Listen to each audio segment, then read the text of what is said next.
शुभ सकाळ सगळ्यांना. कसे आहात सगळे? तर सगळे मजेत असेल, आनंदी असेल, तसेच स्वस्त असेल आणि असायलाच पाहिजे अशीच मी बाप्पांच्या चरणी प्रार्थना करते. तर हा दिवस आहे लग्नाच्या दुसऱ्या दिवशीचा, म्हणजे सकाळचा. आणि आज ना नानोरा होता सकाळी.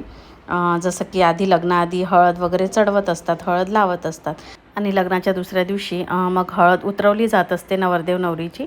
तर तोच सगळा विधी इथे सुरू होता. तर त्याला आमच्यामध्ये नानोरा असं म्हणतात. तर अक्षित वगैरे भरली जात असते, हळद वगैरे उतरवली जात असते. 5 जणी 7 जणी सवाशिणी वगैरे करत असतात हे सगळं. आणि या दिवशी आमच्याकडे भरपूर हळद खेळली जात असते.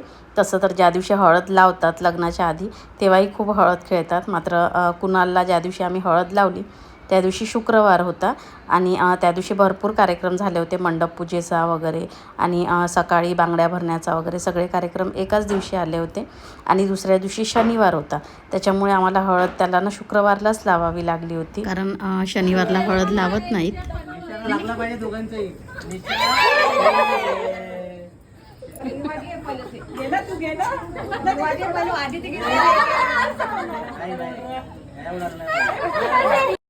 तर जसं की मी म्हटलं की शनिवारला आमच्याकडे ना हळद लावत नाही, म्हणून ज्या दिवशी त्याला हळद लावलेली होती त्या दिवशी कुणालाच हळद वगैरे खेळायला मिळालेली नव्हती. कारण हळद लावली तेव्हा सायंकाळ झालेली होती आणि त्यानंतर मग सगळे पाहुणे वगैरे येणार होते घरी, म्हणून मग काही कोणीच हळद वगैरे खेळले नव्हते त्या दिवशी. त्यामुळे आज मनसोक्त सगळ्यांनी मस्त भरपूर अशी हळद वगैरे खेळले होते. तर तुमच्याकडेही लग्नाच्या दुसऱ्या दिवशी वगैरे अशी हळद वगैरे खेळली जाते का, किंवा दुसरे कुठले विधी असतात का, नक्की कॉमेंटमध्ये सांगा.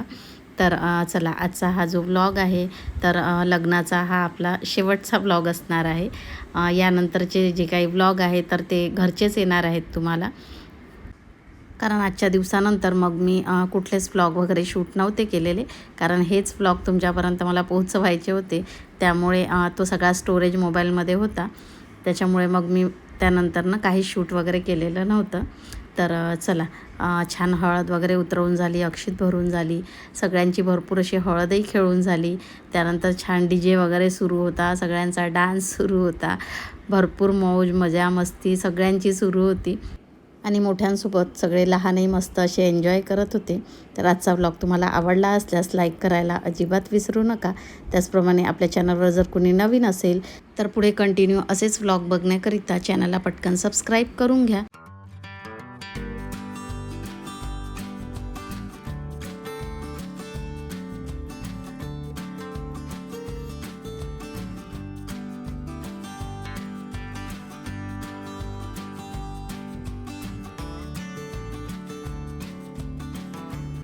तर भरपूर वेळ अशीच धमाल मस्ती DJ वगैरे सगळं सुरू होतं. आणि त्यानंतर मग सगळ्यांच्या आंघोळी वगैरे झाल्या होत्या. नंतर दिशा आणि कुणालला आम्ही मंदिरातही घेऊन गेलेलो होतो, कारण लग्नाआधी जसं देवीच्या मंदिरात जाऊन हळद चढवली जात असते तशीच आज जसं नवरदेव नवरीची हळद उतरवली जात असते तशीच मग देवीचीही हळद ही उतरवली जात असते. म्हणून आंघोळ वगैरे केल्यानंतर त्यांना मंदिरामध्ये दर्शनालाही घेऊन गेलो होतो आणि मग देवीची हळद वगैरेही उतरवून आम्ही आलेलो होतो. आणि त्यानंतर गुरुजी आले होते, त्यानंतर मग कथेलाही सुरुवात झालेली होती. ओम प्राणाय स्व व्याणाय स्व अपानाय स्व उदानाय कृष्णार आम्ही चला दाखवून द्या. देव नमः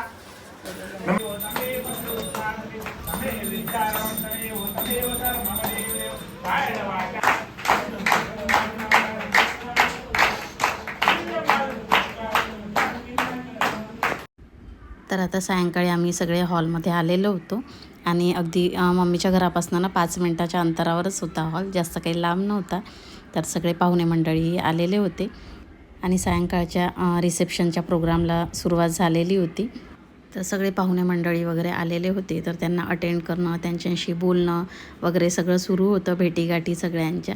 कारण आपल्याकडे पाहुणे आले की त्यांना अटेंड करणंही आवश्यक असतं. तर लग्नाचे सगळेच विधी सगळे कार्यक्रम खूप छान झालेले होते आणि आजचा कार्यक्रम देखील खूप छान असा झालेला होता.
तर रिसेप्शनचा कार्यक्रम वगैरे झाला आणि त्यानंतर आज ना मम्मी पप्पाच्या आणि माझ्या मावशी आणि काकाजीच्या लग्नाचा वाढदिवस होता. म्हणजे 42वी ॲनिव्हर्सरी होती त्यांच्या लग्नाची, कारण मावशीचं आणि मम्मीचं लग्न एकाच दिवशी झालेलं होतं.